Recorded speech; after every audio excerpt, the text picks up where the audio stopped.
Dear student, आज हामी periodic table में केही एलिमेंट्सहरुको क्लासिफिकेशनको स्टडी गर्ने त्यो भिडियो अब स्टार्ट गरौँ। On the basis of incompletely filled cell को आधारमा एलिमेंटलाई चार भागमा बाँडिएको छ। Number 1 representative element, number 2 inert element or noble gases, number 3 transition element, and finally inner transition element। जसमा एक नंबर में अहिले हामीहरु हेरिरहेको यो रिप्रेजेंटेटिभ एलिमेंट भनेको के हो? यसैको अर्को नाम छ नर्मल एलिमेंट। यसैलाई मेन ग्रुप एलिमेंट्स पनि भनिन्छ। अब यो रिप्रेजेंटेटिभ एलिमेंट भनेको के? एस ब्लॉक र पी ब्लॉक में पर्ने त्यो सबै एलिमेंट जसको आउटर मोस्ट सेल इनकम्प्लिटली फिल्ड हुन्छन् त्यसलाई भनिन्छ रिप्रेजेंटेटिभ एलिमेंट अथवा नर्मल एलिमेंट अथवा मेन ग्रुप एलिमेंट। यस्तो किन रिप्रेजेंटेटिभ किन भनिदियो? किनभने यो एलिमेंट्सहरु अलमोस्ट अल केमिकल रिएक्सनलाई रिप्रेजेंट गर्छ। हामी जति पनि केमिकल रिएक्सन पढ्छौं त्यो सबै केमिकल रिएक्सन में आइदर एस और पी और बोथ एलिमेंट्सहरु प्रेजेंट नै हुन्छ। त्यसै कारणले गर्दा यसलाई नर्मल और रिप्रेजेंटेटिभ एलिमेंट भन्ने गनिन्छ। जस्तै एक्जाम्पल मा हेरौं, ग्रुप फर्स्ट मा पर्ने एलिमेंट सेल फुल हुँदैन। ग्रुप सेकेंड मा पर्ने एलिमेंट हेलियम छोडेर, किनभने हेलियम त जीरो ग्रुप एलिमेंट छ, स्टार्ट हुन्छ कहाँबाट? बेरिलियमबाट। बेरिलियम को हुन्छ के 1s2 2s2 अनि पीहरु खाली रहन्छ त्यसको। इनकम्प्लिटली आउटर मोस्ट सेल छन्। त्यस्तै ग्रुप थर्ड मा पर्ने एलिमेंट्सहरु इनकम्प्लिटली हुन गयो।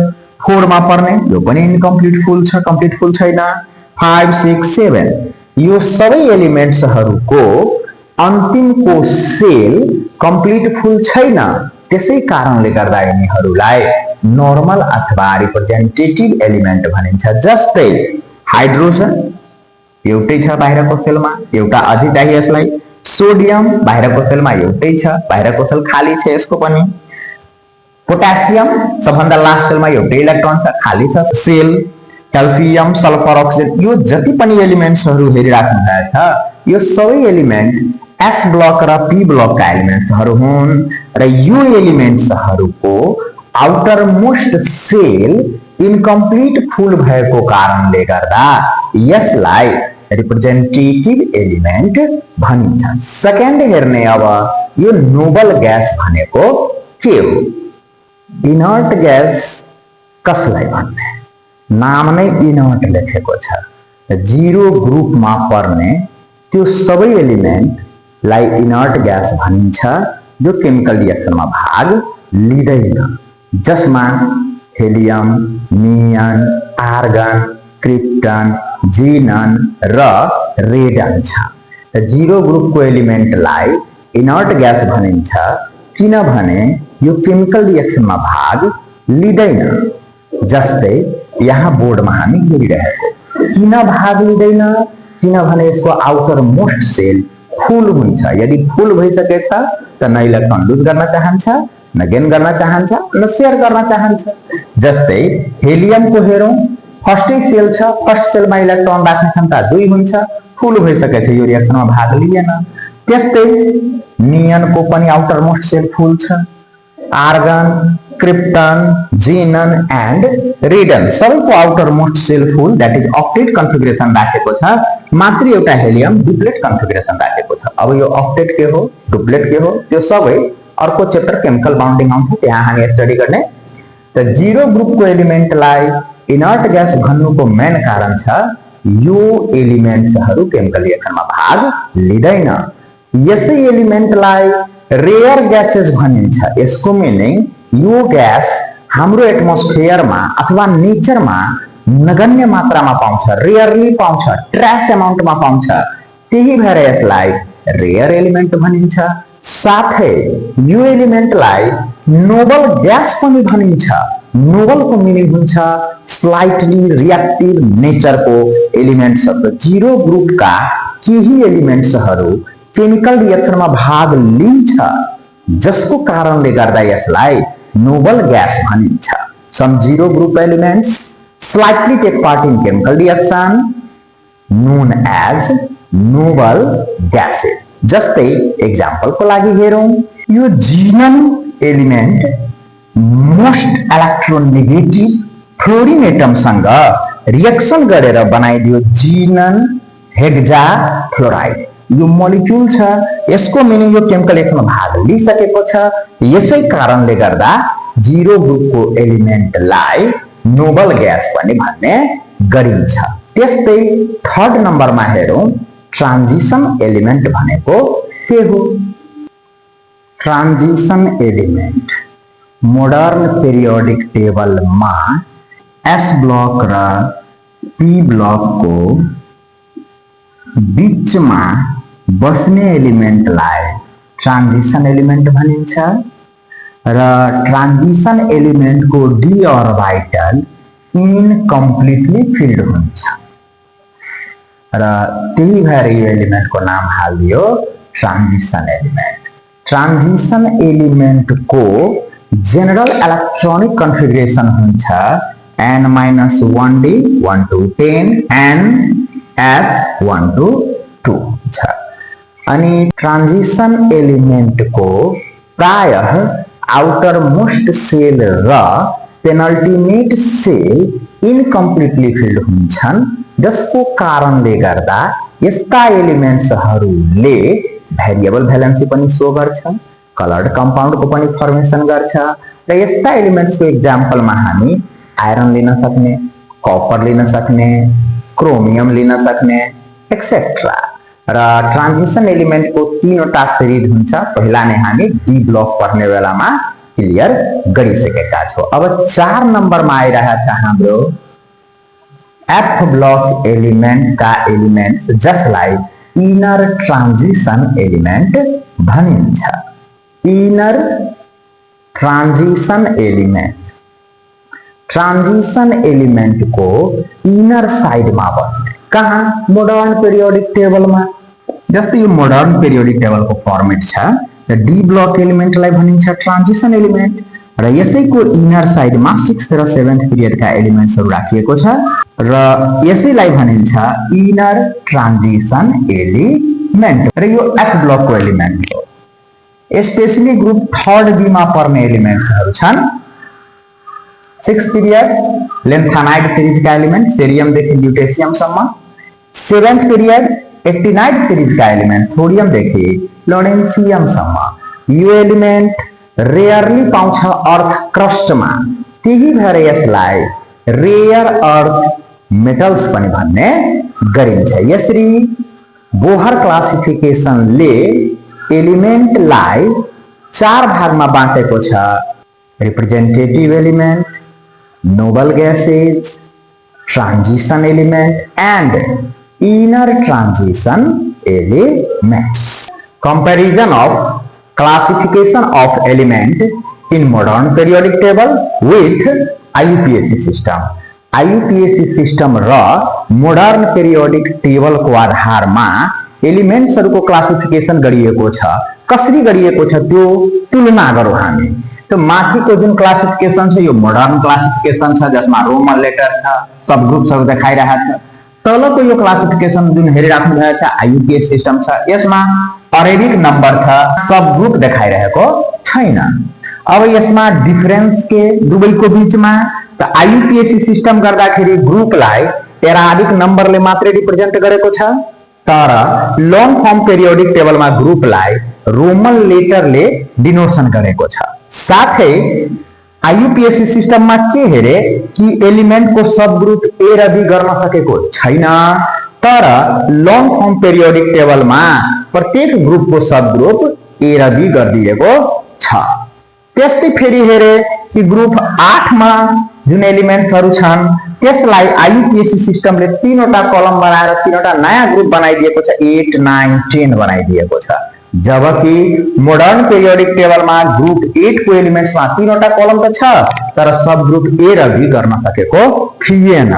त्यसपछि नोबल ग्यासेजहरू यिनीहरूलाई आईयूपीएसी सिस्टमले 18 ग्रुपमा राखिदिएको छ र लङ फर्म पिरियोडिक टेबलले नोबल ग्यासेजहरूलाई 0 ग्रुपमा राखिदिएको छ।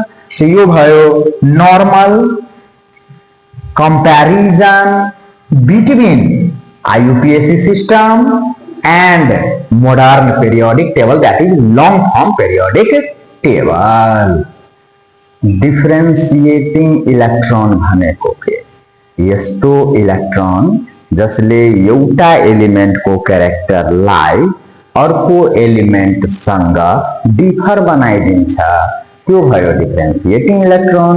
र कुनै पनि एलिमेन्ट को इलेक्ट्रोनिक कन्फिगरेसन लेख्दाखेरि लास्ट इलेक्ट्रोन जुन सब सेलमा जान्छ एलिमेन्टलाई टी ब्लक एलिमेन्ट भनिन्छ। जस्तै एस मा गयो एस ब्लक, सी मा गयो टी ब्लक। यसको मिनिङ त्यो लास्ट इलेक्ट्रोन जसले एउटा एलिमेन्ट को क्यारेक्टरलाई अर्कोसँग डिफर बनाइदिन्छ त्यसलाई भन्ने डिफरेन्शिएटिङ इलेक्ट्रोन। जस्तै लिथियम को लास्ट इलेक्ट्रोन 3 नंबर को एस ऑर्बिटल में गयो तो लिथियम भयो एस ब्लॉक एलिमेंट। त्यस्तै बोरन को लास्ट इलेक्ट्रोन पी ऑर्बिटल में गयो 5 नंबर को तो बोरन भयो पी ब्लॉक एलिमेंट। तो कुनै पनि एलिमेंट को लास्ट इलेक्ट्रोन जो कि एउटा एलिमेंट को क्यारेक्टर अर्को एलिमेंट बाट डिफर बनाइदिन्छ त्यो इलेक्ट्रोनलाई भनिन्छ डिफरेन्शिएटिङ इलेक्ट्रोन। र डिफरेन्शिएटिङ इलेक्ट्रोन को आधारमा नै एलिमेन्टलाई s block, p block, d block र एफ ब्लक में डिवाइड गरिदिएको छ। न्यूक्लियर चार्ज भनेको के? कुनै पनि एटम को न्यूक्लियस में दुईटा फंडामेंटल पार्टिकल प्रोटोन र न्यूट्रॉन। न्यूट्रॉन में कुनै चार्ज हुँदैन तर प्रोटोन में पोजिटिभ चार्ज हुन्छ र न्यूक्लियस में भएको टोटल पोजिटिभ चार्जलाई के भनिन्छ nuclear charge. The total positive charge present in the nucleus of an atom is called nuclear charge. Nuclear charge is denoted by Z. अब ये Z एटॉमिक नंबरलाई पनि रिप्रेजेन्ट गरिन्छ। त एटॉमिक नंबर र नंबर अफ प्रोटोन कुनै पनि एटममा same हुन्छ त्यसै कारणले गर्दा न्यूक्लियर चार्जलाई Z ले रिप्रेजेन्ट गरिन्छ। साथै न्यूक्लियर चार्ज जहिले पनि पोजिटिभ हुन्छ र प्रोटोन को संख्यामा डिपेन्ड गर्छ। जस्तै एक्जाम्पल को लागि हामीहरू यहाँ हेर्ने एलिमेन्ट आयो सोडियम। त सोडियम को एटॉमिक नंबर 11 त्यसमा प्रोटोन पनि 11 होला तर प्रोटोन में पोजिटिभ चार्ज हुन्छ त्यही भएर न्यूक्लियर चार्ज प्लस 11 भयो सोडियम को। त्यस्तै क्लोरीन एलिमेंट को देखाइरहेको छ एटॉमिक नंबर 17 त्यसको न्यूक्लियर चार्ज प्लस 17 हुन्छ।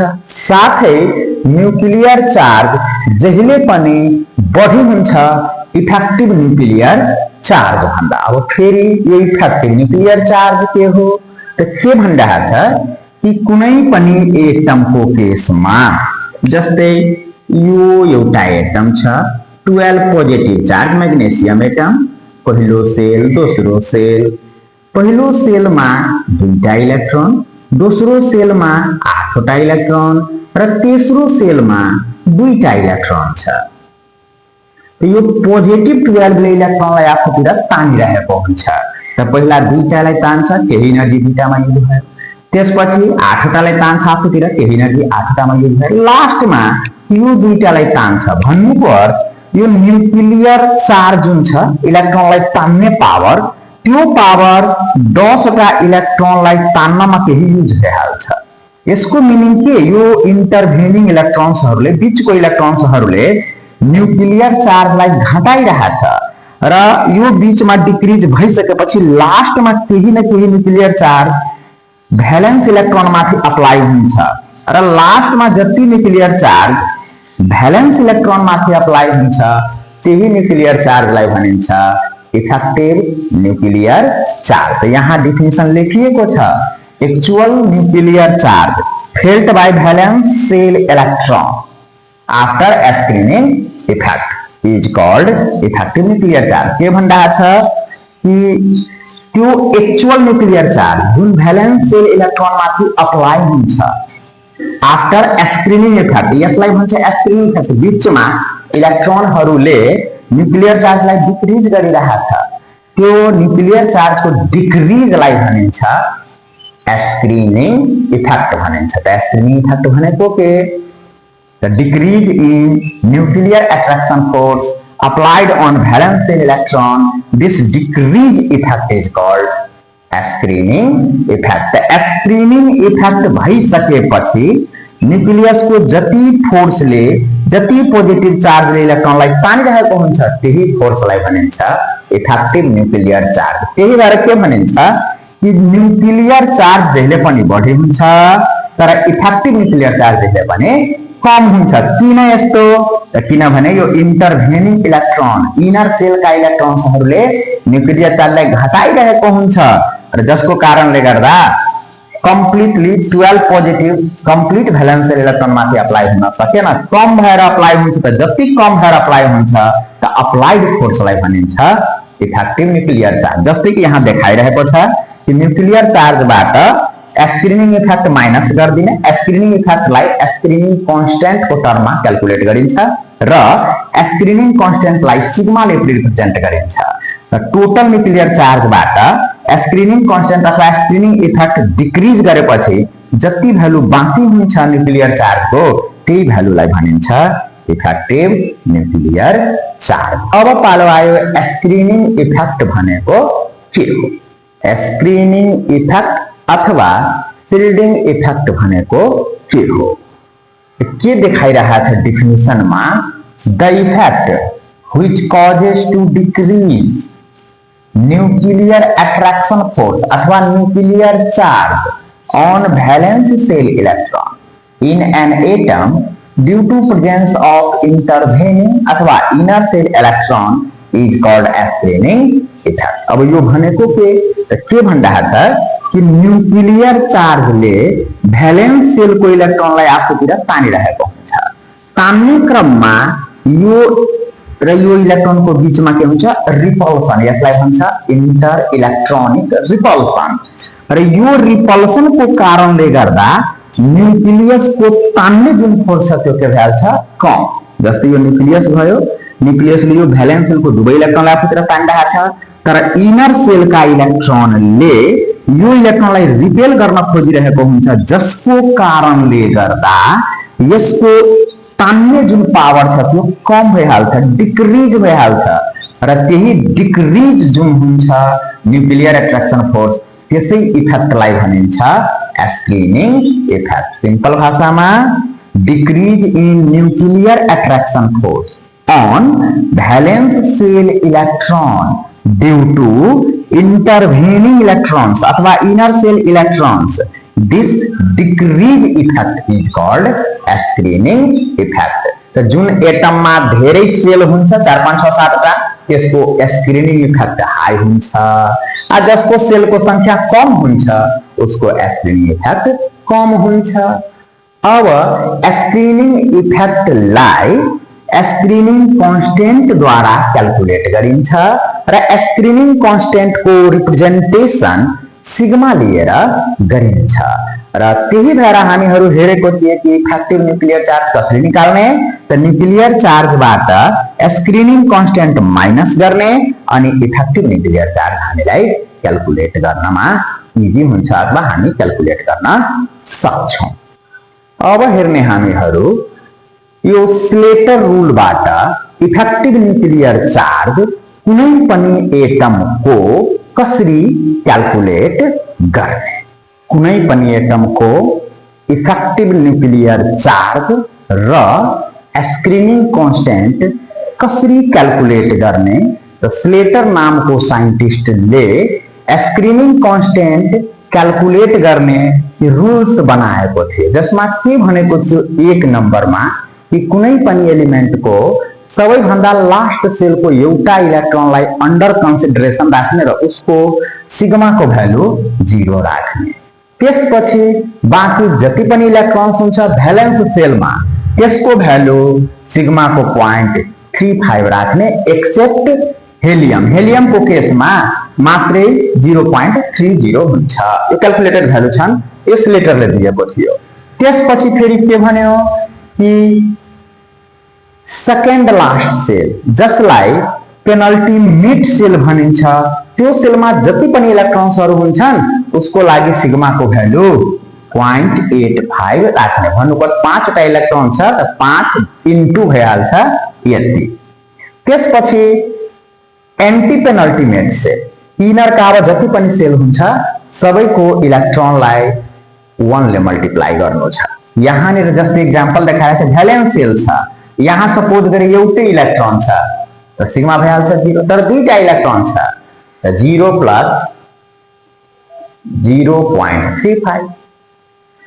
सेकेन्ड लास्ट पेनल्टिमेट सेल, यहाँ सपोज गरे 5 वटा इलेक्ट्रोन छ त 5 वटा इलेक्ट्रोनलाई मल्टिप्लाई गरिदिने 0.85 ले अनि 10 प्लस 10 गरिदिने। त्यसपछि अब इनर सेलमा जति इलेक्ट्रोन छ सबैलाई मल्टिप्लाई गर्ने 1 ले अनि यसलाई सबैलाई जोड्दै जाने अनि सिग्माको भ्यालु आउँछ। जस्तै यहाँनिर एउटा एक्जाम्पल देखाइरहेको छ हाइड्रोजनको केसमा, त हाइड्रोजनको इलेक्ट्रोन एउटै छ, बाहिरको सेल छ भ्यालेन्स सेल छ। हामीहरूले भर्खरै पढे कि भ्यालेन्स सेलको एउटा इलेक्ट्रोन अन्डर कन्सिडरेसन जान्छ जसको भ्यालु हुन्छ 0। त्यसो भए एउटै इलेक्ट्रोन छ, अन्डर कन्सिडरेसन गइहाल्यो, सिग्माको भ्यालु आइहाल्यो 0। इफेक्टिभ न्युक्लियर चार्ज कसरी क्याल्कुलेट गर्ने त हामी पढेको थिए कि न्युक्लियर चार्जबाट स्क्रिनिङ कन्स्टेन्ट माइनस गरेपछि इफेक्टिभ न्युक्लियर चार्ज आउँछ। त हाइड्रोजनको न्युक्लियर चार्ज 1 किनभने एटोमिक नम्बर 1 छ त प्रोटोन पनि एउटै होला। इफेक्टिभ न्युक्लियर चार्ज आयो 1 किन स्क्रिनिङ कन्स्टेन्ट 0 आएको छ। त्यस्तै हेलियममा एक्सेप्सन गरिदिएको छ त हेलियमको पनि हेरिहालौँ। हेलियममा भ्यालेन्स सेलमा दुईटा इलेक्ट्रोन छ त एउटा इलेक्ट्रोन त अन्डर कन्सिडरेसनै गइसक्यो र अर्कोको भनेको थिए के भ्यालेन्स सेलमा 0.30। हेलियमको केसमा मात्रै, फेरि अरू एलिमेन्टमा होइन, अरू जति पनि एलिमेन्ट छन् सबैको हुन्छ 0.35। कसरी त एक दुईवटा अझै एलिमेन्टको चेक गरिहालौँ। जस्तै नाइट्रोजनको के हेरिरहेको atomic number 7 electronic configuration 1s2 2s2 2p3। Valence shell second छ त सेकेन्ड को एउटा इलेक्ट्रोन अन्डर कन्सिडरेसन गइहाल्यो 0, बाँकी इलेक्ट्रोन भयो कति 4 वटा त 4 इन्टु 0.35 त भ्यालेन्स सेल को इलेक्ट्रोन को 0.35 कन्सिडर गरेको छ लेटरले। त्यसपछि penultimate shell second last shell, त्यसमा भनेको थियो 0.85 टोटल इलेक्ट्रोन 2 ले मल्टिप्लाई गरिदिए अनि यस सेलमा भएको स्क्रिनिङ कन्स्टेन्ट यसको दुवैलाई जोड दिए अनि स्क्रिनिङ कन्स्टेन्ट आयो 3.83। अब निकाल्नु छ इफेक्टिभ न्युक्लियर चार्ज। नाइट्रोजनको एटोमिक नम्बर 7 त न्युक्लियर चार्ज 7, यसबाट स्क्रिनिङ कन्स्टेन्ट माइनस गर्ने इफेक्टिभ न्युक्लियर चार्ज क्याल्कुलेट हुन गयो। त्यस्तै म्याग्नेसियमको हेरौँ, first shell second shell third shell final shell छ, भ्यालेन्स सेल छ।